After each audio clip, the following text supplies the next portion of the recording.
Here is the question. From the following half cell reactions and their standard potential, what is the smallest possible standard EMF for spontaneous reaction? Okay student, ध्यान से समझना, यहां पर आपके पास तीन reaction दी है. क्या बोला है? ये तीनों एक्चुअल में स्टैंडर्ड स्पॉन्टेनियस रिएक्शन है, लेकिन आपको वो रिएक्शन बतानी है जिसके लिए, वो स्पॉन्टेनियस रिएक्शन के लिए ईएमएफ ऑफ द सेल क्या होना चाहिए? मिनिमम होना चाहिए, सबसे कम होना चाहिए. स्पॉन्टेनियस रिएक्शन का मतलब क्या होगा कि जो वो रिएक्शन जिसके लिए ई नोट की वैल्यू क्या होनी चाहिए? ग्रेटर देन जीरो होनी चाहिए. अगर ई नोट की वैल्यू ग्रेटर देन जीरो होगी तो डेल्टा जी की वैल्यू क्या होगी? Less than zero. ओके, और जिसके लिए, जिस रिएक्शन के लिए डेल्टा जी की वैल्यू, गिब्स फ्री एनर्जी की वैल्यू लेस देन जीरो होती है, वो रिएक्शन क्या होती है? स्पॉन्टेनियस रिएक्शन होती है. तो इन शॉर्ट आपको क्या बताना है कि किसके लिए ई नोट ग्रेटर देन जीरो होगा. लेकिन उसमें से भी हमें कौन सा पूछा है?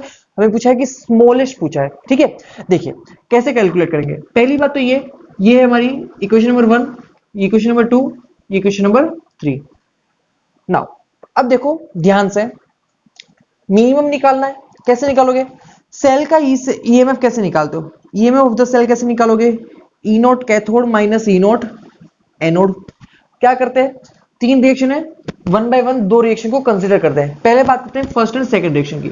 अगर फर्स्ट और सेकंड रिएक्शन को बोलो तो कैथोड कौन बनेगा? देखो वही बनेगा कैथोड जिसका रिडक्शन पोटेंशियल क्या हो? ज्यादा पॉजिटिव हो. क्यों? क्योंकि कैथोड में क्या होती है? रिडक्शन रिएक्शन होती है.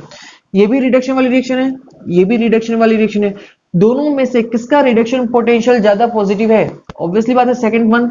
तो ई नोट ऑफ कैथोड कितना हो जाएगा? 0.28 वोल्ट माइनस एनोड क्या हो जाएगा? माइनस का 1.05, माइनस माइनस क्या हो जाएगा यहाँ पर? प्लस. तो क्या हो जाएगा? 1.05 वोल्ट. तो ये कितना आ जाएगा? ये आ जाएगा 1.33 वोल्ट.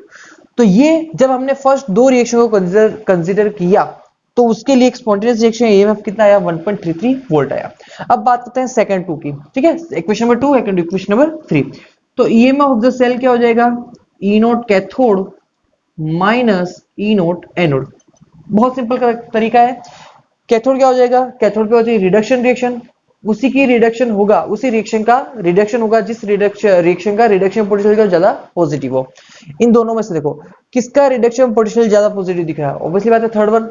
तो इसका कितना हो जाएगा? कैथोड 0.56 वोल्ट माइनस एनोड कितना हो जाएगा? 0.28 वोल्ट. ये कितना आया? 0.28 वोल्ट आया. ओके, दो रेशियो देख लिया. इसका है 1.33, इसका है 0.28. हमसे पूछा था स्मॉलेस्ट, तो हाँ स्मॉलेस्ट दिख रहा है, लेकिन अभी और बाकी है. अभी तो हमने फर्स्ट और सेकंड को कंसीडर किया, फिर सेकंड और थर्ड को. अब 1 और 3 को भी कंसीडर कर लेते हैं एक बार. तो EMF of the cell for E nought cathode minus E nought anode. बताओ कैथोड कौन बनेगा? जिसका रिडक्शन पोटेंशियल ज्यादा पॉजिटिव है. कौन है इन दोनों से positive? This one 0.56 volt minus minus का 1.05, तो कितना हो जाएगा यहां पर? Plus 1.05 volt. तो कितना हो गया ये? 1.61 वोल्ट. तो चेक कर लीजिए. अब इन तीनों में से smallest EMF for the spontaneous reaction कौन सा आ रहा है? ऑब्वियसली बात है this one 0.28 volt. Then here is your answer.